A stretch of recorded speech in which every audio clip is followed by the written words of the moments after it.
depuis l'onglet Administration, il est possible de définir et de lister l'ensemble des sessions de formation disponibles sur la plateforme. Actuellement, aucune session n'est ajoutée, donc on va pouvoir la créer une première session de formation qui pourrait très bien s'appeler Initiation au Digital Learning, hiver 2017.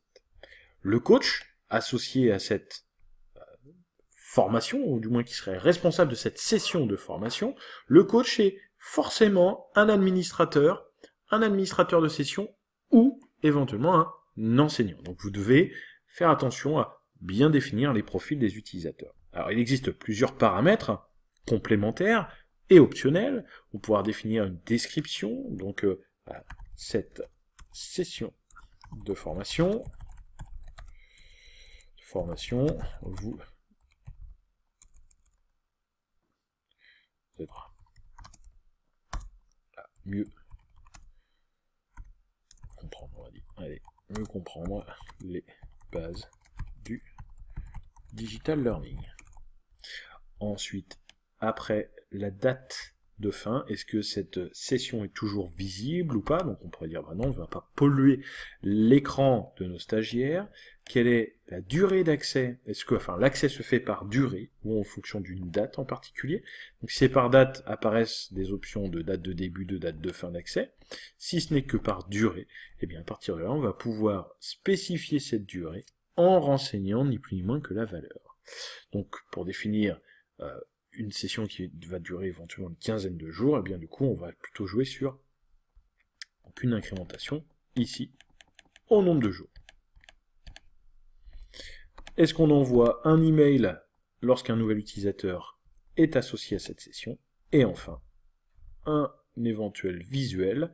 Donc si on était plutôt sur le digital, on va profiter d'utiliser le logo, en tout cas une partie du logo de DigityConcept. Donc vous voyez que on est obligé d'avoir une forme un peu rectangulaire, donc je vais essayer de faire au mieux pour avoir la plus grande partie du logo. On découpe notre photo, étape suivante. Forcément, le point ICO, j'ai pas fait attention, mais n'est pas pris en compte, donc attention au format, JPG, JPEG, PNG ou GIF hein, pour le visuel, donc là on n'aura pas de visuel pour cette fameuse session. Ensuite, on va devoir injecter dans notre session, donc rappelez-vous, une session c'est un objet, un élément d'organisation pédagogique, dans lequel je vais associer des cours, ce que l'on fait ici, date de début, date de fin ou durée d'accès définie précédemment, et enfin je vais pouvoir aussi inscrire des utilisateurs. Donc je vais chercher 2 comptes apprenants, éventuellement, hop, et je termine la création de cette session. Donc, la session est désormais créée, a été créée par Émilie, les cours sont ici, je vois que j'ai aucun coach pour ce cours, eh bien, aucune difficulté pour aller modifier et ajouter, définir un coach pour ce cours, donc je pourrais avoir un coach général de la session de formation. Cette session de formation étant pluridisciplinaire, je pourrais très bien avoir un coach pour tout ce qui est partie bureautique, un autre coach pour tout ce qui est partie plutôt liée aux outils auteurs, etc., etc. Donc, vous comprendrez que dans l'organisation, on va pouvoir aller assez loin.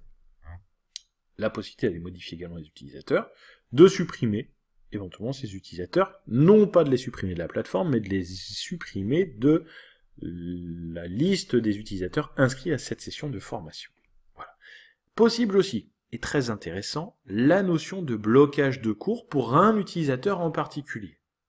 Donc, dans l'outil, ça à la main, vous allez pouvoir venir faire ces modifications-là. Pourquoi pas.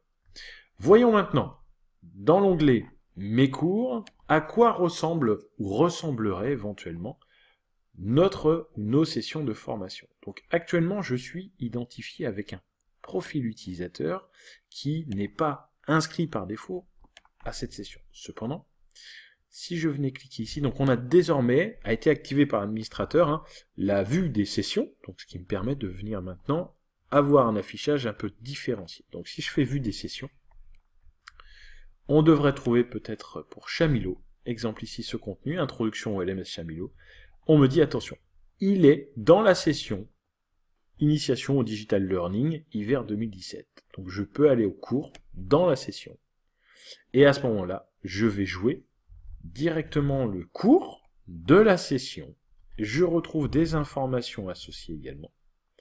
Est-ce qu'il y a une limite dans le temps qui est définie ou pas? Quel est le coach associé? Et donc on retrouve tous les outils activés par défaut. Donc là, vous vous rendez compte qu'avec cette vue-là, on est sur quelque chose qui n'est pas forcément très agréable. Revenons sur notre partie session. Donc liste des sessions, ajout de session, on en a parlé. Liste des catégories de sessions, donc vous comprendrez que l'on peut ajouter des catégories. Importer ces fameuses sessions. Importer des listes de DRH dans les sessions, c'est suite à une demande spécifique d'un client. Donc du coup, il y a eu ces notions de développement qui ont été faites, mais on va pouvoir définir un utilisateur qui est responsable du coup d'une session. Donc comme ceci. Si nous revenons toujours dans les fonctions d'administration, hop, export de session, donc on va pouvoir les exporter, les copier également, les unes aux autres, définir aussi ce que l'on appelle les filières et promotions.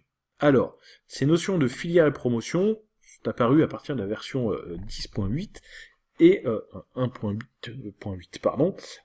Et donc, la notion est la suivante, je vais pouvoir créer donc des filières, hein, comme on le retrouve dans une organisation universitaire ou des organisations même scolaires à plus petite échelle, et rien ne m'empêche ensuite de venir spécifier donc un titre à cette filière, de définir ensuite ce statut, est-ce qu'elle sera désarchivée ou archivée, et derrière d'y associer également des promotions. Donc les sessions, on va savoir que j'ai une promo 2017-2018, j'ai une autre promo qui est éventuellement de 2018 à 2019, donc on va pouvoir gérer ces notions-là et les associer du coup à nos sessions de formation. Et enfin, gérer les champs personnalisés pour les sessions.